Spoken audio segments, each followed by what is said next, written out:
We've been a leader in banking for more than 100 years. You'll find us here, at home, on your phone, and everywhere you go. Renaissance Bank. Understanding you. Member FDIC. Equal housing lender.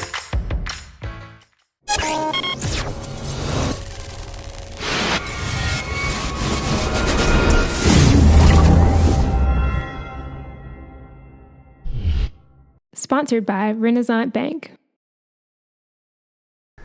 Good morning, Northeast Mississippi, and welcome to Daily Journal Newsbreak for Thursday, December 28th. I'm your host, Chris Kiefer, and we're going to take a look at the top news and sports stories from Northeast Mississippi. But first, let's start with your weather forecast. Today's forecast calls for sunny skies with a high of 42 and a low of 23. It's a 0% chance of rain. Looking ahead at your 3-day outlook, it's going to stay cold. Friday, sunny, high of 47, low of 28. Saturday, partly cloudy with a high of 46 and a low of 22. And on Sunday, rain. The high is just 29 and the low drops all the way down to 15. That's a 50% chance of rain. Let's take a look now at today's top headlines. Live Christmas trees can have a second life thanks to Tupelo's tree recycling program. The annual program is conducted by the Tupelo Public Works Department. It began on Wednesday and will run through the end of January. More than 1,500 trees are expected to be dropped off at one of 5 locations around town. Most will end up underwater as breeding habitats in one of the state's fishing lakes. The city partners with the U.S. Army Corps of Engineers to create fish habitats across the state. Anything left over will be ground into mulch and compost to be used by the city. Public Works asks that all lights, ornaments, and other decorations be removed from the trees before they are dropped off. That includes tinsel and garlands. Drop-off locations include Tupelo's Dog Park on North Veterans Boulevard, Theron Nichols Park on Mitchell Road, Ballard Park on Rutherford Road, Hancock Park on Ida Street, and the Tupelo Compost site on North Commerce Road. Residents can put their live Christmas trees out on the street for regular garbage or brush pickup. However, trees need to be dropped off to make sure they are included in the recycling program. For more information, call Tupelo Public Works at 662-841-6457. Longtime Daily Journal editorial page editor Joe Rutherford died on Tuesday. He leaves behind a lasting legacy for contributions to the newspaper and region over several decades. Rutherford retired from the Journal in 2016 after 44 years. He died from diabetes-related complications at the age of 69. Rutherford served in a variety of roles at the Journal during his tenure. He was perhaps best known for writing the editorials each day for many years. Former Daily Journal editor Lloyd Gray said Rutherford was a firm believer in the principles former Journal CEO and publisher George McLean built the newspaper around.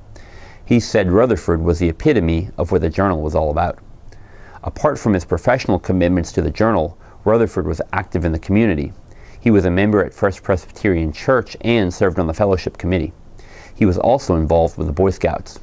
Rutherford's close friends described him as a warm, caring person who is deeply interested in serving the communities throughout Northeast Mississippi. Arrangements are incomplete at this time. LinManuel Miranda gave an Oxford woman a Christmas gift to remember this year.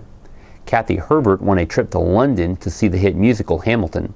She also won a meet and greet with Miranda, the show's creator. Herbert was the winner of a contest organized by VisitLondon.com, the official visitor guide to the British capital city. Hamilton opened in London at the Victoria Palace Theatre on December 21st. The hip-hop musical chronicles the life of former United States Treasury Secretary Alexander Hamilton and the founding of the U.S. The show opened on Broadway in New York City in the fall of 2015 and can now be seen in major cities across the U.S.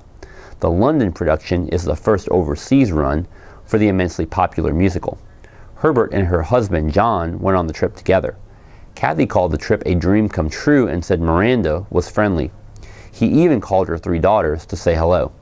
Herbert also said she and her husband enjoyed seeing London during Christmas.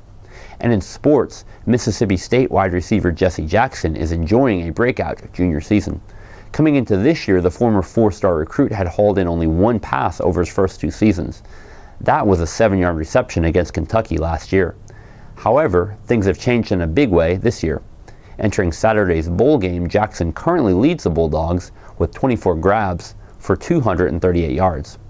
Jackson said he knew he needed to step up this year, with receivers Malik Deer, Donald Gray, and Gabe Miles all missing significant time with injuries. He had back-to-back 4-catch games and wins over Texas A&M and UMass, and he's coming off a career-best 45-yard game in the Egg Bowl.